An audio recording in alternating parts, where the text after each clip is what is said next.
Donkey Kong returned to gaming in 2010 with the self-named titled Return for the Wii and 3DS from the development studio that brought us Metroid Prime Trilogy retro games. Not satisfied with making a new game, the developers decided to create another Donkey Kong game, but this time called Tropical Freeze for the Wii U. This got a lot of Nintendo fans upset since they wanted some new IPs from Retro who helped to reinvigorate iconic Nintendo franchises. With not much coming out for the Wii U, I decided to dip my toe into the Donkey Kong world. Is it worth your time to try the latest take on Donkey Kong, or should you avoid it at all costs? The Frozen North has invaded the tropical islands of Donkey Kong on his birthday. What a rotten way to spend your day, especially when Diddy, Dixie and Cranky Kong all get blown away with Donkey. You'll have to traverse the many islands surrounding the Kong Islands and send the invading force off to the north packing, whose only reason seems to be invading was to put their magical fortress on the top of a volcano, which doesn't make sense for frozen creatures.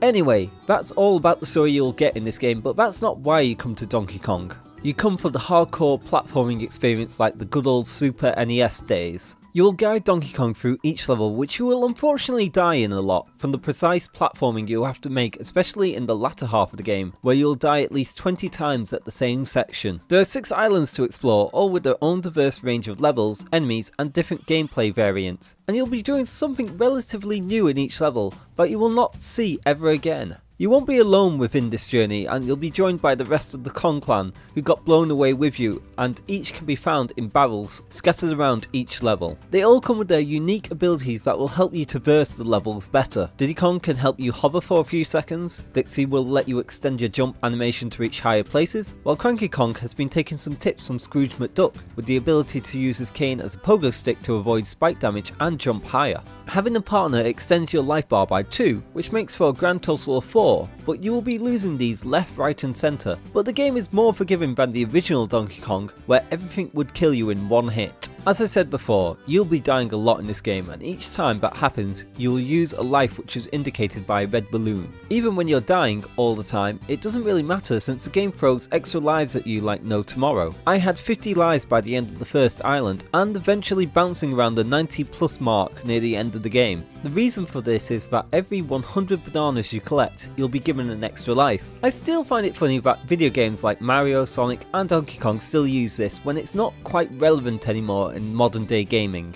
Beating the game offers a fair challenge if you're trying to get to the very end. The hard part is collecting every single Kong letter and puzzle piece hidden in every world, and you'll be lucky enough to complete a level 100% first time through. Collecting all these items will unlock a hidden level in each world that's even harder than the last few levels in the game. The game also includes a 2-player mode which lets 2 people control Donkey and any of the supporting Kong characters. This will let people beat the game easier, but be prepared to lose a lot of lives in this mode. If you're looking for more challenge, every level has a time attack mode that can be brutally hard to get a gold medal in as well. I've tried a few times and only managed to get a bronze at best. The levels are massive as well, and you can spend around 2 to 8 minutes in each of them. This is my type of gaming, a reasonable challenge to get through the main game, but for completionists, a hard challenge to 100% the game. There are items that will give you an edge if you're struggling, which you can purchase with the many banana coins you'll find in every level. These items can let you choose which Kong you bring into a level, bonus health on vehicles, or a second chance balloon to save you from drowning or falling into pits. There is even a bird companion that will give you slight hints when you're close to a hidden collectible on a level.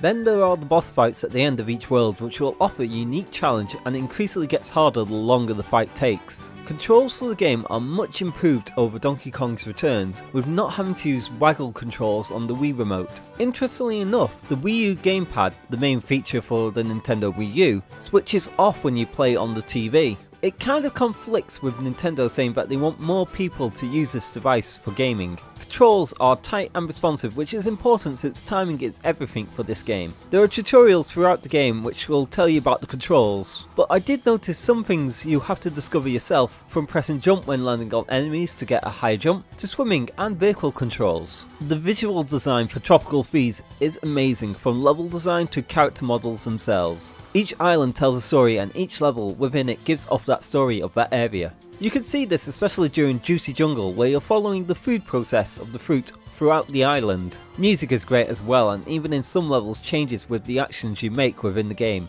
And again, musical pieces may only appear in one level at a time. This is what makes Tropical Freeze great. Something new around every corner and never doing the same thing twice. Donkey Kong's Tropical Freeze is a fantastic game that has proven to me that even games that use the same formula can produce something new even after 20 years, and not dumb down the gameplay for a younger audience either. This was why I didn't like Super Mario 3D World. The team behind that game used the same level design that you saw within Galaxy and 3D Land, and there was nothing original apart from a couple of level designs and being in 1080p. It didn't help that that game wasn't very challenging either. Maybe I would feel the same about Tropical Freeze, but since I didn't play Donkey Kong's Return, this game was fresh enough for me, and I'm actually going to pick up the old game after beating this one fully. If you've got a Wii U and fancy a platforming game that offers a challenge, look no further than Donkey Kong's Tropical Freeze. Young children may find this game a bit challenging, but with the co-op element you can work together with them to help beat it. Even after beating the game in around 10 to 20 hours, you've got plenty of things to keep you busy, from hidden collectibles to time trials. If you've enjoyed this review, please check out my other videos and my weekly news segment here on Grammatically Incorrect, and please subscribe to my channel. I will see you all next time. Bye bye.